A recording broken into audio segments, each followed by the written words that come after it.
नमस्कार दोस्तों, विश्व यात्रा चैनल में आपका स्वागत है और मैं हूं मनोज वार्ष्णेय। दोस्तों, आज हम इस वीडियो में नागालैंड की राजधानी कोहिमा एक्सप्लोर करेंगे। दोस्तों, हमने अपनी नॉर्थ ईस्ट ट्रिप की शुरुआत नई दिल्ली रेलवे स्टेशन से डिब्रूगढ़ राजधानी से करी। लगभग 31 घंटे का शानदार, यादगार और आरामदायक सफ़र करते हुए हम रात्रि 11:30 बजे दीमापुर पहुँचे। दोस्तों, भारत में मखाना उत्पादन का लगभग 80% बिहार में होता है। जब हमारी ट्रेन कटिहार व किशनगंज से गुजर रही थी तो रास्ते में हमें मखाना के अनेक खेत दिखाई दिए। मखाना कमल प्रजाति के ही एक जलीय पौधे पर होता है। इसके पत्ते काफ़ी बड़े और कांटे भरे होते हैं। पानी से भरे खेतों के मध्य गुजरते हुए ट्रेन से यह दृश्य बहुत सुंदर लग रहा था। 11:30 बजे रात को दीमापुर पहुंचकर हमने स्टेशन के पास ही स्थित होटल सारामती में नाइट स्टे किया। होटल का वॉशरूम साफ सुथरा व कमरा आरामदायक था और होटल काफ़ी बड़ा था। दीमापुर नागालैंड का सबसे बड़ा शहर है और इसे गेटवे ऑफ नागालैंड भी कहा जाता है। सुबह होटल में हमने कॉम्प्लीमेंट्री ब्रेकफास्ट किया। ब्रेकफास्ट अच्छा था और मेन्यू भी रिच था। ब्रेकफास्ट करने के बाद हम दीमापुर शहर के मध्य स्थित कचारी खंडर देखने गए।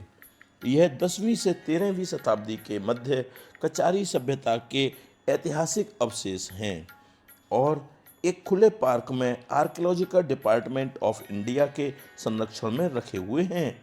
कचारी खंडर विजिट करने के बाद हमने नागालैंड की राजधानी कोहिमा के लिए प्रस्थान किया। दीमापुर से कोहिमा की सड़क मार्ग से दूरी लगभग 70 किलोमीटर है, जो लगभग 2 घंटे में पूरी हो जाती है।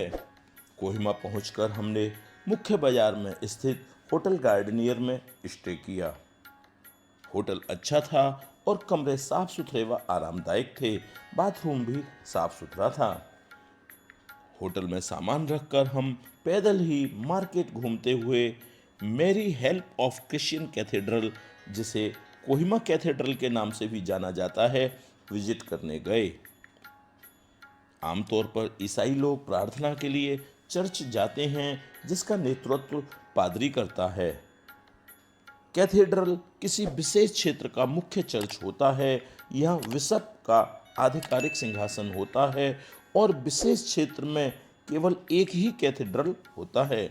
यह कैथेड्रल अरादुरा की पहाड़ी पर स्थित है और अपनी विशिष्ट वास्तुकला के लिए फेमस है। इसकी लाल छत दूर से ही पहाड़ियों के बीच चमकती दिखाई देती है। इस कैथेड्रल के पूरे कोहिमा का मनोरम दृश्य दिखाई देता है।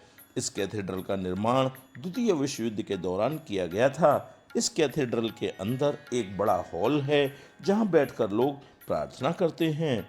इसी हॉल में एशिया का सबसे बड़ा 16 फीट ऊंचा नक्काशीदार लकड़ी का क्रूज है। कैथेड्रल विजिट करने के बाद मार्केट घूमते हुए हम वापस होटल आ गए। दूसरे दिन सुबह होटल में कॉम्प्लीमेंट्री ब्रेकफास्ट की अच्छी व्यवस्था थी। ब्रेकफास्ट मेन्यू और प्रेजेंटेशन भी बहुत शानदार था।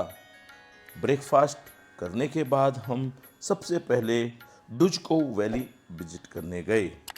यह वैली शहर से लगभग 25 किलोमीटर दूर स्थित है।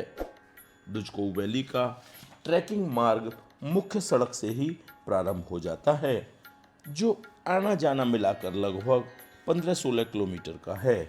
ट्रैकिंग इजी टू मॉडरेट है।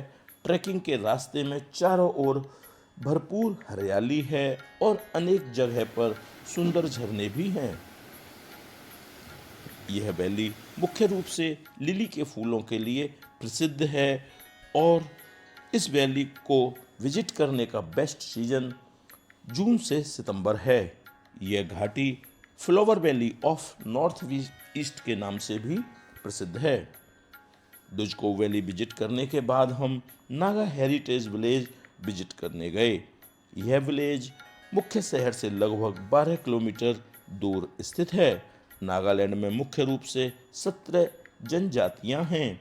इन सभी की भाषा, बोली, पहनावा, खान पान, नृत्य व त्योहार अलग अलग होते हैं। कोहिमा के इस नागा हेरिटेज विलेज में प्रत्येक वर्ष 1 से 10 दिसंबर तक हॉर्नबिल फेस्टिवल का आयोजन किया जाता है। इस गांव में फेस्टिवल के दौरान विभिन्न जनजातियों के पारंपरिक घर, मोरंग, पोशाक, हस्तशिल्प, लोक संगीत, नृत्य, पारंपरिक भोजन और जीवन शैली को प्रदर्शित किया जाता है।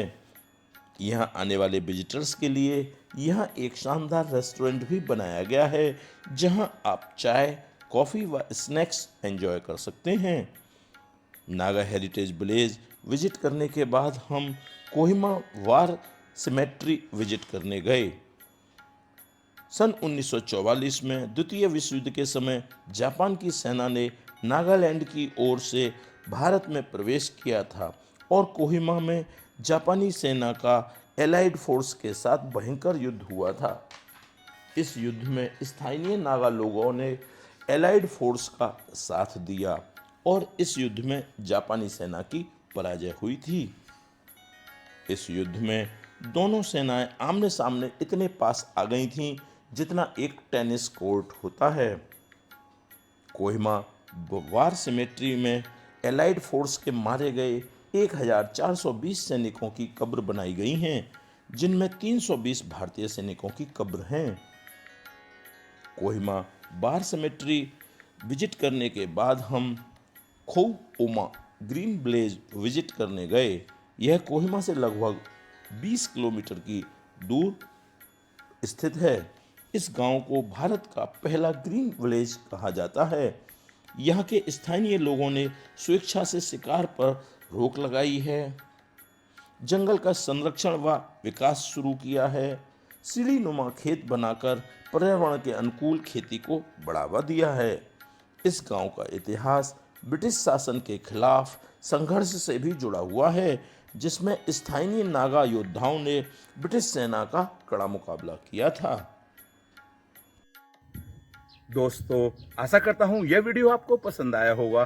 कृपया स्क्रीन पर आए हुए वीडियो लिंक क्लिक कीजिए और एंजॉय कीजिए तथा विश्व यात्रा चैनल को सब्सक्राइब कीजिए। Thanks for watching.